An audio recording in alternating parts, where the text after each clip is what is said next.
All right, Teofimo, we're here in fight week. It's Monday before the fight. You're starting to taper down. What's your mindset? Diego Magdaleno on tap on Saturday. You know, camp has been good, like always. We always got to say that, but it has been. You know, we've been ready since our last fight. You know, it happened one shot. It happened quick, but we still have that we still have all that built from last camp. So we know that we're more than ready for this fight. And come Saturday night, like I said, man, it's a takeover. We're really gonna take over the show and put on a stamp for 2019. We saw you had a nutritionist. Is he new for this fight, or how did that all come about? You know, Top Rank, well, Bob Arum, you know, they're taking care of that, and they decided to bring a nutritionist in. You know, my mother's always been. You know, my mom, she's my nutritionist, always taking care of everything. And, you know, but Top Rank, they decided to see how this works. You know, he just came in, though, so like 2 weeks prior to the fight. So we're really not doing anything, just touching base a little bit. But next camp, I believe that he'll be more in tune with our camp. And you know, 2 of your last 3 fights has been first-round knockouts. Everyone saw the Maynard knockout. You stopped William Silva. Do you want something similar, like a spectacular showing against Magdaleno? Or do you want rounds? Or do you want rounds? Yeah. I want competition. I want to fight. That's all. So if he could stand and take the punches, we got to fight, and I like it, and I'm intrigued about it. So, but you know, we train really hard. That's the thing, and I hit really hard. I know how to hit. That's the difference. I don't have to hit so hard to the stomach to drop them. You know, it's all about right placements, all about your placements on your shots. So we pick our shots at the same time. People think that we just throw hard and whatever happens, happens. No, no, no. We pick and we study those shots. You know, like I said, boxing, the best thing about it that people come to watch because a knockout could happen. It's a possibility, right? Right? It could happen on either end. So people want to see that. It's suspenseful.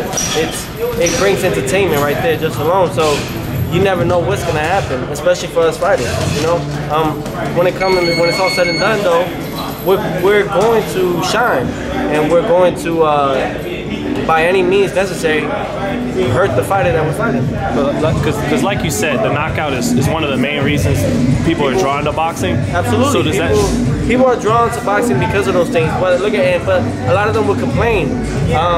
Mike Tyson, they knew that he was probably not gonna do that in the first round. They still come to watch because they wanted to see a knockout. I can't believe that I hear this, that, hey, you should do more rounds.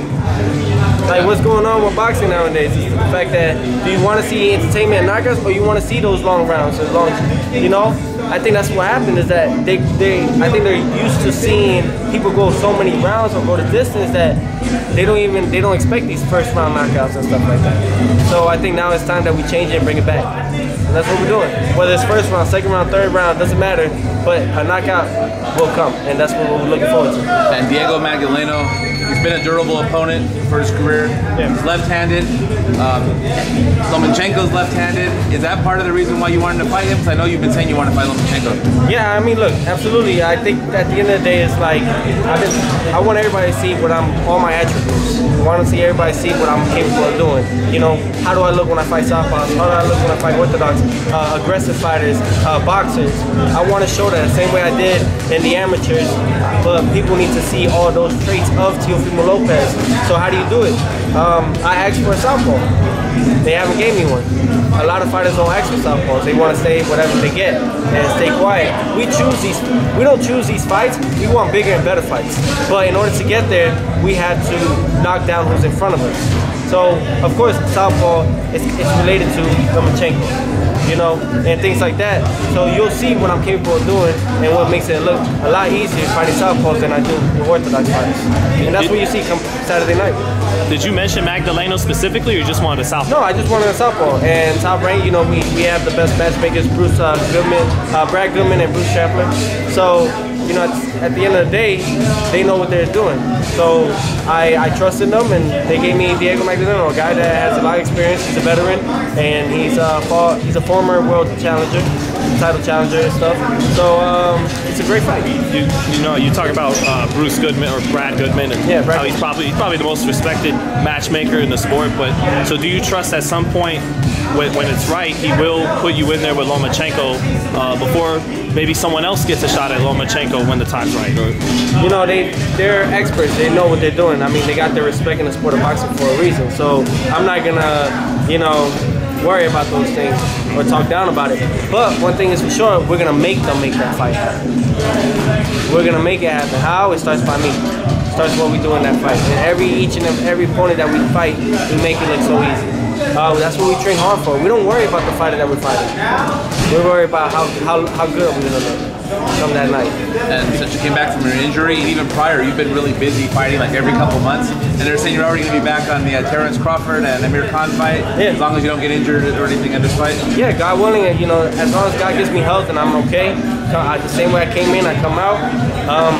You got the next fight, April 20th.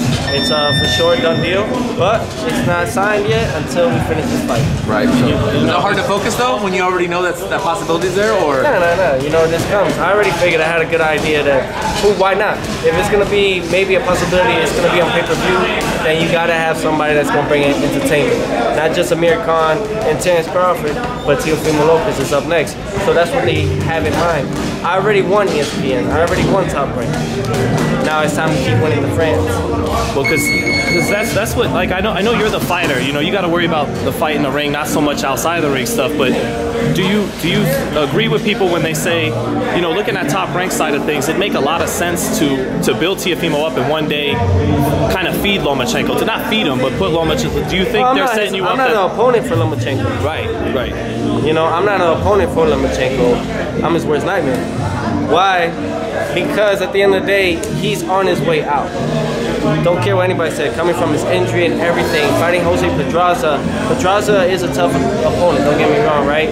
Won't take nothing away from him, but he did show a lot of flaws. Got hit too many times, did things. You can see the rust, you can see whatever it is, the rust, whatever, but he's getting older. I can see that the hunger, the eye, the tiger, the eye, whatever, the eye of the tiger and stuff, is already feeding, it's getting out. So all they want to do at this point, when they hit that certain type of level, even though he's young, they hit that point where they just want to cash out before it's over. You know? Do I see a possibility of me and Lomachenko fighting? Don't know. That's kind of sad. I think fans want to see it. Fans want to see it, but that's the only way it'll happen, I believe. Part of it is, you think they want to build your name up a little bit more too, because obviously you want to get paid for the fight. They want to make it as big a fight as possible. Of course. You know, like I said, at the end of the day, it's like, what does he gain out fighting me? You know, as of right now. You know, nothing. Be honest here. Be blunt. They're going to say you weren't ready. You can be blunt. Yeah. That's why I said we want the world title. You know, right now they're giving it to the IBF, they're giving the Comedy, whatever, for the fight in the same freaking day. Yeah. It's like they teasing me, you know? But it's okay. And I know that they're gonna feed Lomachenko to that dude. And then the only belt left is the WBC belt, which Mikey still holds. You know? I believe that they have their plans set on Lomachenko for other things. Because Lomachenko's in talks about going back down to 130. 135, fight, right? 135 is too big for him. Yeah. He can't hang with the big boys. Too big. So he's not dumb. He's gonna get what he can get and then go back down. Well, and a lot of the fans too, they always mention the younger guys and your name, but it's the same thing where those fights seem like they're still a couple years away to where it's worth it. Devin Haney and Ryan Garcia, there's no money in the fight yet. Why would they take the risk? It's a business, man. Boxing is always, I mean, now it's a business. Back then it used to be where you wanted to fight, we'll make the fight happen no matter, as long as it was just a good amount of money, they'll fight. You know, now it's like they want to make millions and stuff like that and make the fight happen.